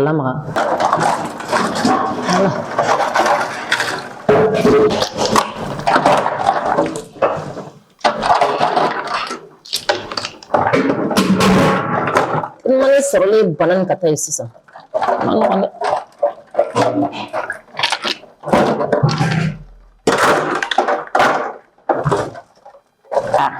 Donc ça c'est la mozzarella fine. Mariam Togola nous montre qu'une autre alimentation est possible, saine, locale et accessible.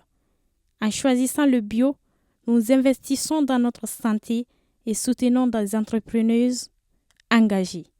Et vous, quand passez-vous au bio? Alisa aw bisimila an ka jamana kɔnɔna na n'o ye voix de la nature ye an bɛ tɛmɛ n'a babu tɔ ye ni Ala sɔnna. Alors Traoré an bɛ fɛ ka dɔn conseil jumɛn de b'e bolo sisan pour que maliyɛnw an ka se ka bɔ comment dirais-je dumuni kɛkɛraw kɔnɔ ani agriculture conventionnelle kɔnɔ ka don bio kɔnɔ ka sɔrɔ a ma kɛ ni degun ye mais dɔɔni dɔɔni ka sɔrɔ a ma kɛ ni degun ye e bɛ conseil jumɛn de di an bɛ se ka taga bolo jumɛn de kan? Bon ne bɛ se ka conseil min di o la an ka ɲɔgɔn bɔ bio nafa ko kalama n'an ye ɲɔgɔn bɔ a kalama au fur et à mesure mɔgɔw bɛ na bio nɔfɛ quoi. D'accord. Parce que i b'a sɔrɔ n'an bɛ ɲɔgɔn labɔ kalama cogoya di sisan? An bɛ se ka ɲɔgɔn bɔ a kalama ni komi ni lajɛ an filɛ fɛnkɛ min yɛrɛ kɔnɔ lajɛ min kɔnɔna na à travers mɔgɔ caman ye bio fɛnɛ ko ladɔn bi parce que caman yɛrɛ taara u ye ne ɲininka u y'a expliqué u ɲɛna u y'u tɔgɔ di an bɛ n'u tɔgɔ don an ka réseau la donc u kɛra an ka client ye déjà kaban donc fo mɔgɔ ka faamuya bio ti luxe ko tɛ quoi mais an b'an ka kɛnɛya de kɔ ani an ka sigida fɛnkɛ environnement protégé li nɔfɛ ko. D'accord. Sinon c'est pas un luxe. C'est pas un luxe. Oui. D'accord. Alors Mariam, aux questions que nous donnons, quel conseil avez-vous pour une transition en douceur? Bon, déjà, Mamoud y'a fait cogo min na a ko na tɛ se ka kɛ ka tɛmɛ ka taa douceur da parce que a tɛna se ka kɛ ko sɛnɛkɛla bɛɛ bɛ girin ka bɔ conventionnel ko ka girin ka don bio la o tɛ se ka kɛ o donc a bɛ na dɔɔni dɔɔni de mɔgɔw la faamuyali o bɛ tan ta sannikɛlaw olu fana la faamuyali o bɛ tan ta donc ko min don a bɛ na dɔɔni dɔɔni de o ye diyagoya ye Donc hali bi an b'an sinsin a kan de bɛɛ de b'i sinsin a kan mɔgɔ o mɔgɔ n'i bɛ a nafa dɔn e b'a domaine kɔnɔ o e t'a domaine kɔnɔ o ne kɔni b'a nafa dɔn e k'e y'a dunbaga ye e sɛnɛ hɔrɔn dunbaga ye donc e fana i kɛrɛfɛ mɔgɔw i b'olu lakana dɔɔni dɔɔni k'olu k'a faamuya n'olu fana y'a faamuya olu fana bɛ mɔgɔ wɛrɛ la faamuya donc tɛ dɔɔni dɔɔni a bɛ na sisan tiɲɛ yɛrɛ la dɔ taara sugu la a ye ne ɲininka ne ka feerebaga mun de don a bɛ bɔ sɛnɛ hɔrɔn de la ne ko n ko ayi a ma sɔn k'a san taara yɔrɔ wɛrɛ n'o caman kɛra a bɛ na dɔɔni dɔɔni a tɛ se ka girin ka kɛ yɔrɔnin kelen donc a fɛn na a bɛ taa dɔɔni dɔɔni de. N y'a faamu mais madame bɛ fɛ ka dɔn aw bɛ fɛ comment les politiques peuvent vous aider dans ça quel soutien attendez-vous des politiques publiques? Politique publique kɔni o bɛ se ka soutien min k'an ye o ye k'an dɛmɛ communication na communication fan fɛ parce que mɔgɔ o mɔgɔ i bɛ bio kɔnɔ sisan jɛkulu o jɛkulu i bɛ bio kɔnɔ sisan n'i y'a mɛn a bɛ lase tɔw ma communication de don communication dun bɛɛ b'a dɔn bi bi in na a ka gɛlɛn donc an ka radio nationale an ka télévision nationale n'olu tora ka thème k'a kan n'olu tora ka documentaire k'a kan ka to ka producteur ta minnu b'a la ka transformateur minnu b'a la ka c'est-à-dire que a kana fɔ k'a bɛ kɛ san kɔnɔ siɲɛ kelen dɛ a bɛ kɛ ka tugu ɲɔgɔn kɔ de i ye télé dayɛlɛ bi i y'a ye sinikɛnɛ i ye télé dayɛlɛ i y'a ye a ye diya a m'i diya a bɛ don i tulo la dɔɔni dɔɔni donc n'olu ye communication kɛ o kan kosɛbɛ ka taa an bɛ taa ɲɛ mais o ni ka an dɛmɛ fana peut-être ka agriculteurs minnu fɛ k'a don a la hali n'u tɛ u dɛmɛ financement u k'u subventionner parce que e bɛ sɛnɛ conventionnel de kɛ e kan ka tɛmɛ ka taa sɛnɛ bio la i bɛ san kelen kɛ i tɛ feere kɛ parce que i b'i ka dugukolo labɛn i b'i ka fɛn bɛɛ de falen donc i bɛ san kelen kɛ pratiquement i tɛna fɛn sɔrɔ k'a feere donc gouvernement b'o kalama donc n'u ye subvention dɔɔni bila o agriculteurs ye o bɛɛ bɛ na ni transition en douceur ni et puis o bɛ tiɲɛ na Mali yɛrɛ fana lakana o ni ka malidenw lakana kɛnɛya sabati fɛ voilà. Merci pour la contribution. Alors Traoré fɛn dɔ bɛ yen an da ma s'o ma sisan ne ye bio in faamu mais ne ɲɛ b'a la mɔgɔ Mali fanba b'i n'a fɔ ne yɛrɛ an b'a fɔ de ko nin tubabuw ka ko de anw tɛ se ka nin luxe di an yɛrɛ ma komi i y'a fɔ ko luxe tɛ mais anw b'a ye ko luxe don diyagoya la kelen luxe kɔfɛ an b'a fɔ n'an taara san yɔrɔ la a prix an b'a fɔ ko bio ne yɛrɛ sigilen filɛ ne b'a fɔ ko est ce que a da man ca par exemple ne b'a fɔ ko fɛn min de don ne tɛ kɔngɔ san mɔgɔ wɛrɛ bolo ka na ne taara san e bolo o kɔngɔ kelen m'a san 40 ni 20 kan n tɛ n ka fɛnw ɲɛnabɔ la mais ne taara san est ce que a da man ca est ce que prix bɛ cogo di n b'a fɛ i ka kuma prix ko in de kan prix bɛ cogo di parce que an kɔni b'a fɔ tubabu fɛn de don dɛ. O ɲininkali diyara n ye. D'accord. Parce que caman b'a u confondre prix ko la. Or que n'i y'an ka bio ni jateminɛ a prix ni conventionnel bɛrɛ t'u ni ɲɔgɔn cɛ. Bɛrɛ t'u cɛ. Bon n bɛ se k'a fɔ pratiquement yɛrɛ an ta yɔrɔ dɔw bɛ a prix ka ɲi ni conventionnel ta ye. Awɔ. D'accord. Parce que an ka kɔngɔ filɛ nin kilo c'est 900 francs. 900. Comment dirais-je? Kilo. Kɛmɛ ni bi seegin. Oui. Kilo kelen. Oui. Ok. Donc mais i b'a sɔrɔ fɛngɛw la sisan olu bɛ se ka den kelen feere 50 dɔw b'a fɛ hali 60 kɔngɔ den kelen. Mais nin kilo kelen bɛ se ka nin kɔngɔ den sɔrɔ i ka kilo kelen kɔnɔ. Bon kilo kelen la ça peut a bɛ se ka taa den 3 souvent den 4. Den 4. Ni belebelebaw don a bɛ se ka taa den 2. Bon bio la généralement belebeleba ka suma la dɔɔni. Ka suma la dɔɔni. Voilà. D'accord. Bon an ka fɛngɛ wɛrɛw lemuruba ni filɛ nin ye. Lemuruba an b'ale kilo di 800. 800. Kɛmɛ ni bi wɔɔrɔ. Voilà. D'accord. Donc n'i y'o conventionnel jateminɛ i b'a ye différence ba. Différence dɔɔni bɛ yen. Voilà. Ba tɛ yen. D'accord. Donc mɔgɔw k'a jateminɛ c'est-à-dire u ka na bio la wariko nin tɛ quoi kɛnɛya i bɛ tila ka taa wari min bɔ ka don i ka santé la. N'i y'o jateminɛ i ka taa bio la o b'i nafa ye i ka conventionnel. D'accord. Madame, qu'est-ce que vous pouvez appuyer sur ça en tant que transformatrice? Et que produit minnu bɛ yen i b'a dilan bayɛlɛma k'a dilan i bɛ taa bila supermarché ni fɛnw kɔnɔ. Je trouve que ne taara bila yen nɔ mɔgɔw bɛ a dɔn ko bio don c'est vrai mais est-ce que dɔ nin bɛ san ka tɛmɛ a kan wa mun na est-ce que prix ko nin na a bɛ cogo di e yɛrɛ bolo e ka jateminɛ ye jumɛn parce que i yɛrɛ b'a kɔnɔ dɔɔni.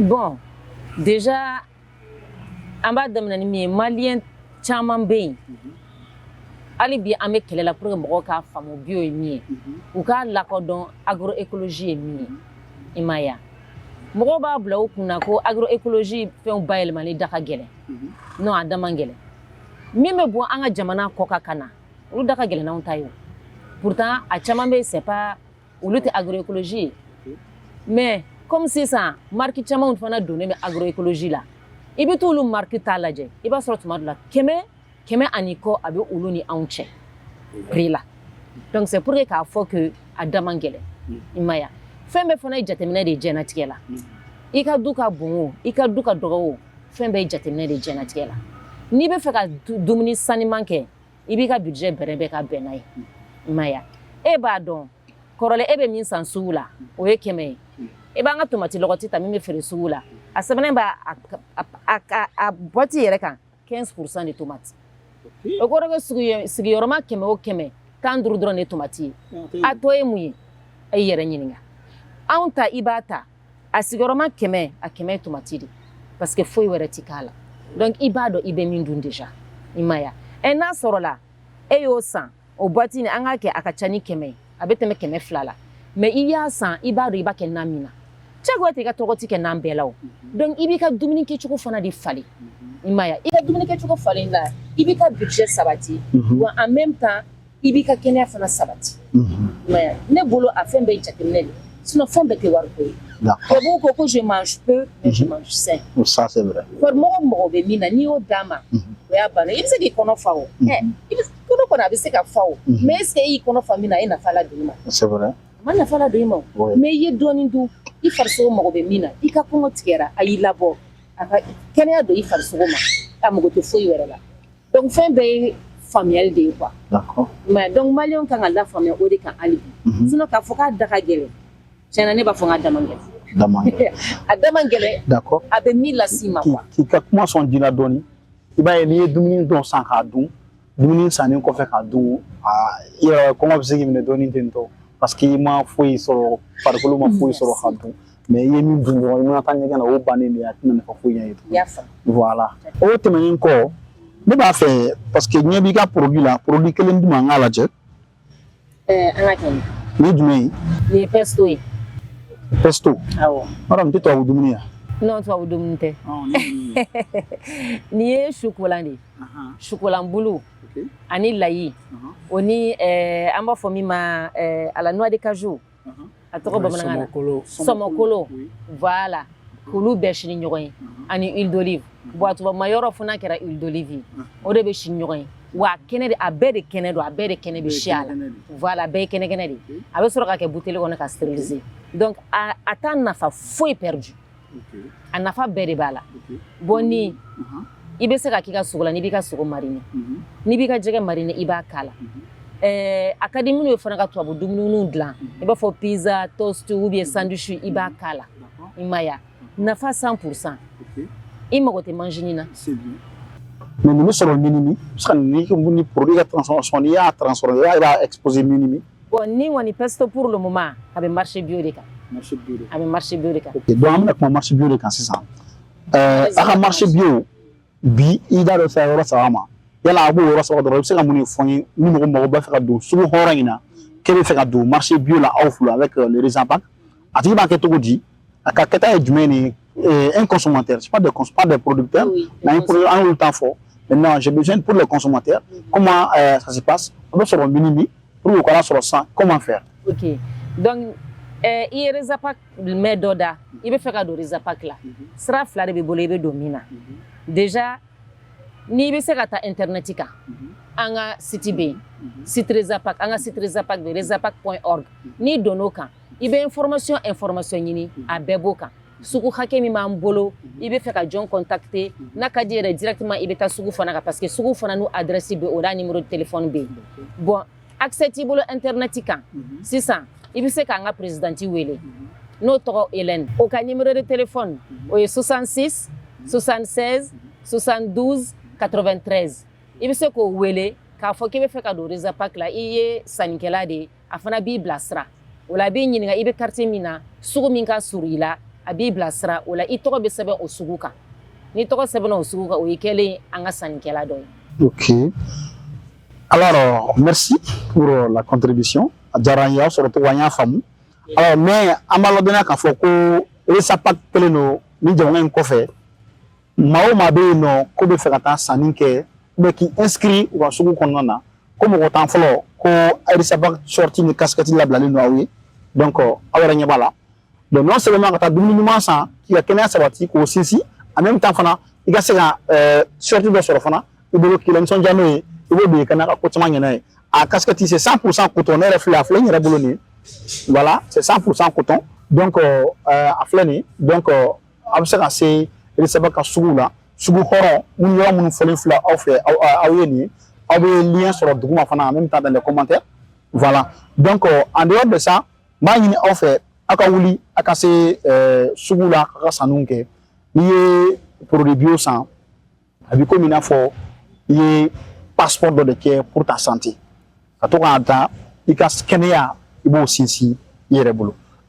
komi n y'a fɔ sɔnni kɔni o ye lajɛli fɛn ye mɔgɔ t'an fɔlɔ minnu bɛ se ka se sugu in na ko u k'a dɔn ko cɔti in dilen don olu ma a ka di n ye fana que aw ka aimer k'a partager ka tila ka commenter aw ka hakilina ye ko min ye nin sujet in kan a ka bila commentaire la a ka partager aw jɛɲɔgɔn tɔw k'a sɔrɔ aw kɛrɛfɛmɔgɔw ka se k'a sɔrɔ juguya tɛ walasa bɛɛ bɛ se ka produit bio sɔrɔ cogo min na kɛnɛya la ni ne ka du kɛnɛyalen don ne sigiɲɔgɔn ka du kɛnɛyalen don an bɛɛ bɛ kɛnɛya sɔrɔ sababu dɔ la fila fɛ farikolo bɛ dumuni min dun an bɛ dumuni min dun an farikolo la o jɔyɔrɔ nafa de bɛ kɛ an ka santé kan donc n'i bɛ dumuni kolon dun da la k'a fɔ k'i ka kɛnɛya ma sabati ka ɲɛ n'i bɛ ji ɲuman sanuman fana min da la k'a fɔ k'i ka kɛnɛya sabatilen don ka ɲɛ donc nin fɛn ninnu de b'a to an bɛ se ka ɲɛtaga sɔrɔ i bɛ taa dumuniw san an k'an ta k'an jateminɛ an yɛrɛ bolo n'a fɔra ko i wulila ka taga dumuni san dumuni min a bɛna bana las'i ma i y'a san 40 60 i bɛ tila ka taa 50 don fura la i yɛrɛ furakɛ donc essayons de réfléchir qu'est-ce qui nous arrange en réalité donc an ka bɔ nin kɔnɔ an ka don produit bio sanni na an ka kɛnɛya sabati c'est vrai u b'a fɔ ko tubabuw de bɛ ka na ni peptides ni fɛnw ni OGM ni fɛnw y'an fɛ yan nɔ olu bɛ ka na fɛn dɔ de kɛ n'u yɛrɛ fɛ yen nɔ quelle est la politique en matière de sécurité alimentaire? C'est manger bio, c'est manger sain. Oui. Donc, allons-y vers ça. En béka, on a fait au-delà. Jamana de Kanye Tarabi au-delà. Donc, il y a un continuer. Ma, faut qu'on attende un conseil du jour là, mais conseil du jour, on sera un nutritionniste Barofi, un expert en nutritionniste qui nous a parlé des biens du bio également et de ce que ça peut donner. Alors, on a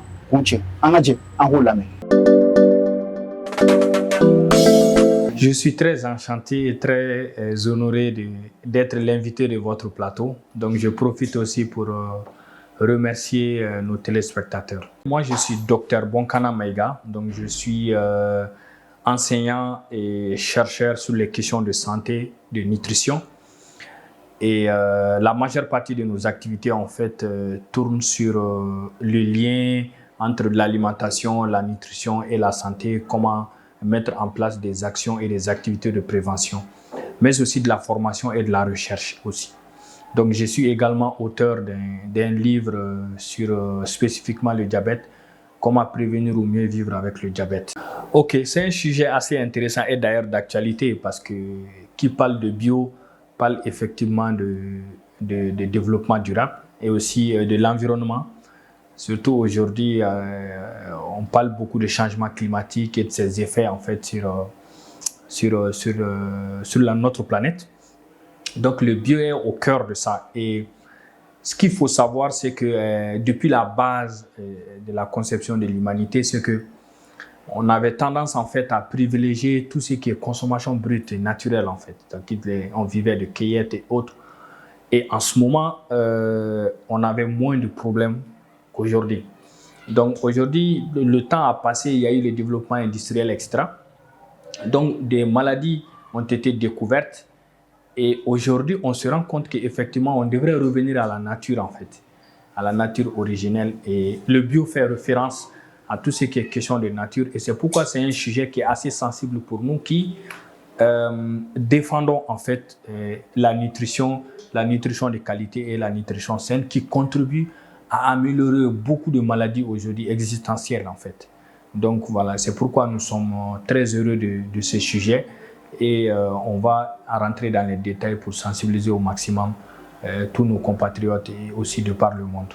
Bon, maintenant il faut clairement biodomaine kono an be sira la an ka jan kosɛbɛ parce que pour que produit yɛrɛ ka se ka labelliser ko bio a mago bɛ processus caman b'a la kan ka tɛmɛ sira caman fɛ donc o sira bakuruba a bɛ f'o ma de ko labellisation bon anw fɛ yan an ka structure nationale de labellisation k'a fɔ ko bio ne t'a dɔn et je pense que a tɛ yen maintenant association dɔw de bɛ yen olu b'a essayer k'olu bɛ labellisation kɛ donc u ka labellisation ne yɛrɛ bɛ association dɔ dɔn tuma dɔ la ne n'u yɛrɛ tun delila ka fɛn dɔw kɛ ɲɔgɔn fɛ olu de avancelen don a la kosɛbɛ dɔɔni maintenant olu kɔfɛ ni dɔwɛrɛw bɛ yen n t'a dɔn mais n b'a dɔn k'a fɔ organisme bɛ occuper ni o labellisation ye organisme ka dɔgɔn ou bien voire a tɛ Mali la yɛrɛ donc o ye tamaseere dɔ ye n'o labellisation bɛ o bɛ se ka n'o bɛ dumunifɛn minnu na ou bien o bɛ nakɔ kɔnɔfɛn ni yiridenfɛn minnu na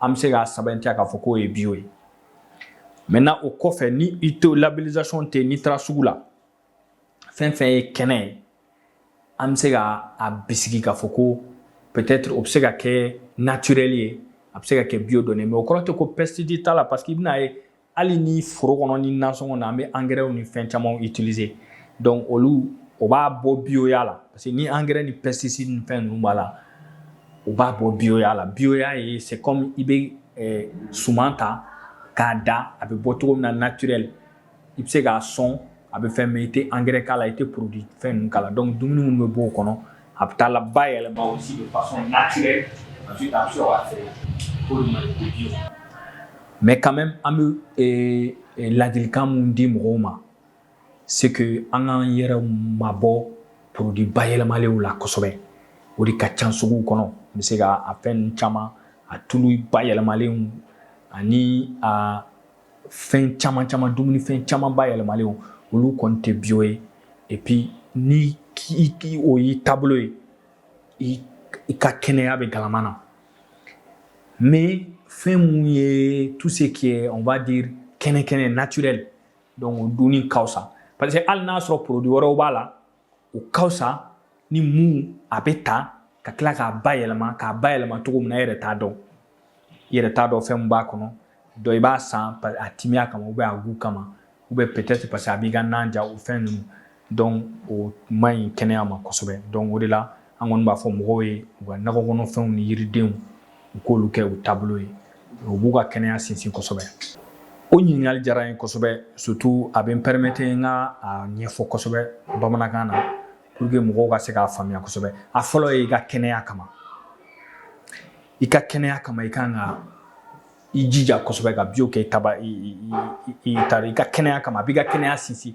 n'i ka kɛnɛya sinsira i bɛ se ka baara kɛ i bɛ se ka nafa sɔrɔ wa i bɛ mɛn i ka denbaya kɔrɔ donc o y'a fɔlɔ ye o kama filanan fɛnɛ i bɛ se ka a kɛ cogo di pour que ka o don i ka taabolo la i b'i jija kosɛbɛ ni e ye dutigi ye i ka se ka vraiment i ka denbaya sensibiliser o sanfɛ surtout an balakaw olu minnu bɛ tobiliw kɛ donc i yɛrɛ b'i jija i bɛ dɔnniya ɲini i bɛ se k'u bilasira ou bien i bɛ gɛrɛ dɔnniya tigilamɔgɔw la olu bɛ i n'u aw bilasira et puis i b'i jija fɛnɛ i bɛ taa i ka sumanw san yɔrɔ mun na i k'i jija a suman a ka gɛrɛ a bɔ yɔrɔ sun na par exemple misala la n'i bɛ fɛ ka malo san i b'i jija mɔgɔ minnu yɛrɛ bɛ malo sɛnɛ ok k'i jija k'a ɲini olu bolo ou bien nakɔ kɔnɔfɛn ou bien yiridenw i b'i jija a ka bɔ olu bolo a kana na processus de transformation ou bien processus mun a bɛ tɛmɛ tigɛ caman na o la fɛn caman bɛ se ka kɛ a kɔnɔ donc o bɛ na ni kɔlɔlɔw ye ala k'an kisi donc o de la i b'i jija ka gɛrɛ le plus possible de la source production yɔrɔ la i bɛna ye k'a fɔ o la a bɛ fɛn caman ɲa k'i ka taabolo falen fɛn sanni ninnu caman bɛ san kɛnɛma i bɛna ye a bayɛlɛmalen don c'est des produits qui sont transformés ultra transformés sɛgɛsɛgɛli caman dun y'a jira k'a fɔ ko produit ultra transformé ninnu bɛ produit transformé ninnu o man ɲi kɛnɛya ma o bɛ mɔgɔw ka kɛnɛya don galama na donc c'est pourquoi c'est important i k'i jija i ko olu bɔ i tableau la i k'i ka dunta kɛ en général i bɛ mun dilan i yɛrɛ ka so hali n'i bɛ bɔ ka taa baarayɔrɔ la i bɛ taa n'a ye donc o b'i dɛmɛ kosɛbɛ donc vraiment olu ye misalilamaw ye ani fɛn dɔw bɛ yen k'olu bɔ i tableau la par exemple sukaro dun kɔgɔ caman fɛn ninnu olu bɛɛ man ɲi kɛnɛya ma donc olu bɛɛ fɛnɛ janyanen don bio la olu bɛɛ janyanen don bio la donc olu nafa ka dɔgɔ kosɛbɛ farikolo fonctionnement ɲuman na voilà donc o de ye fɛn bɛ se ka mun fɔ ka mɔgɔw ladi n'o ye bien sûr o fɛnɛ o ye ɲininkali duman ye yɛrɛ yɛrɛ même si ni o tɛ ne ka domaine yɛrɛ yɛrɛ mais n bɛ se k'o mun fɔ ni an ye bio promotion kɛ o bɛna to an ka nakɔ kɔnɔ sennaw ni an ka cikɛlaw olu bɛna nafa caman sɔrɔ parce que i bɛna ye k'a fɔ ni mɔgɔw bɛ taa a san ye n'a sanni cayara mɔgɔw bolo donc i bɛna ye a nafa bɛna se olu ma a bɛ n'u fɛnɛ encourager u ka dɔ fara u ka cɛsiri kan donc ça va beaucoup contribuer effectivement à l'économie locale parce que o ye activité génératrice de revenus ye o dun filɛ nin ye o nafa ka bon parce que u b'u ka baara kɛ u b'a tɔnɔ fɛnɛ sɔrɔ donc vraiment o bɛna a to o bɛ dɔ fara économie kan o bɛ dɔ fara sɔrɔ kan ni dɔ farala sɔrɔ kan o bɛ dɔ fara yiriwa kan dɔ farala yiriwa kan a bɛ jamana jɔ jamana bɛ taa ɲɛ jamanadenw fɛnɛ bɛ sewa fɛnɛ.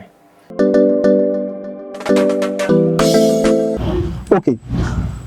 Alisa, an bɛ an ka jɛmukan kɔnɔ n'o ye voix de la nature ye donc an ni RESAPAC mɔgɔw bɛ ɲɔgɔn fɛ toujours ka kuma an ka nin thème nin kan thème min vraiment pour moi c'est crucial. Il y a vraiment l'urgence d'agir pour sauver les Maliens.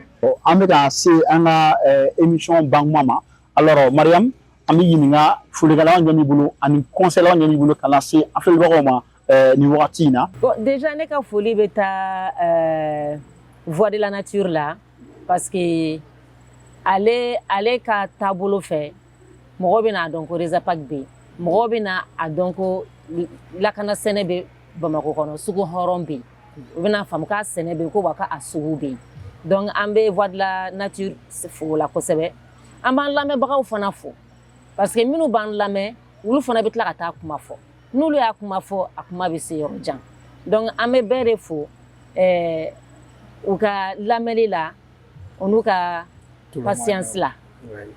Misi Tarawele ko kuma sera a kuncɛ wagati ma folikɛla y'o wolo k'a lase an filɛlikɛ jɛkuluw ma ani i bɛ se ka conseil jumɛn de di jamana ma halisa jamanadenw ma halisa maliyɛnw ma walasa an ka bɔ fɛn dɔ kɔnɔ ka don fɛn dɔ kɔnɔ kuma b'i bolo. Folikan laban bɛ ne bolo bon n bɛ voix de la nature mɔgɔw fo n bɛ lamɛnbaga jɛkulu fo n bɛ RESAPAC mɔgɔ bɛɛ lajɛlen fo bon conseil min bɛ ne bolo ka di bɛɛ ka na u kana don bioko na bɛɛ ka producteur bɛɛ ka essayer ka don bioko na u kana ani consommateur kana don marché bio la marché bio de RESAPAC la u kana minɛ ko luxe ko don luxe ko tɛ santé ko de don ani k'an ka dugukolo tɔgɔtɔ ka bila an denw n'an mɔdenw ni an fufa fu ɲɛ donc fɛn min b'o la mɔgɔ kana kulonkɛ o la quoi donc merci beaucoup. Merci. Alors an lamɛnbagaw an sera émission ni ban wagati ma alors c'était un numéro spécial qui était consacré aux produits bio et à la sécurité alimentaire. Nous disons un grand merci vraiment au réseau RESAPAC, notamment à commencer par sa présidente Hélène Ndiaye, qui nous a vraiment créé un cadre convivial pour que nous ayons une émission. Et également, on a invité au FANA, on a fait Mariam Togola, on a fait Kosebe, et c'est là Mayano. Amado ko i occupé le Kosebe, mais malgré tes occupations, il y a fait une négation, on a dit bon, on a dit comment fait, Baro Jarani, aba yarana ka fo vraiment i jorna ko ye i ka jamana taga ɲɛ ye i jorna ko ye kɛnɛya sabatili sinsinnen mɔgɔ fɛ i da don kuma caman na k'a walawala an ye mɔgɔ caman ye faamuyali caman sɔrɔ la hakilina caman bɛna dɔ b'u ka comportement na ka transiter en douceur comme on a dit a ma nɔgɔn dɔɔni mais an bɛ taga en douceur en tout cas merci beaucoup pour la présence également monsieur Tarawele en tant que superviseur et producteur, Amadou Kigabarman Noro, nous vous remercions vraiment pour ça. Ensemble, nous venons de découvrir que manger bio, c'est prendre soin de sa santé, soutenir nos agriculteurs locaux et préserver notre environnement. N'oubliez pas que chaque achat bio est un vote pour un Mali sain et plus durable également. Continuons à soutenir ces initiatives qui font la différence. Quant à moi, je vous donne rendez-vous le mois prochain pour un nouveau numéro de la Voix de la Nature où nous allons explorer encore un autre domaine. Nous avons une technologie révolutionnaire que la population malienne doit connaître vraiment ses avantages et ses impacts sur notre environnement. D'ici là, portez-vous bien et prenez bien soin de notre planète. Je remercie également l'équipe de la Voix de la Nature et de Andou TV et je vous dis à très bientôt.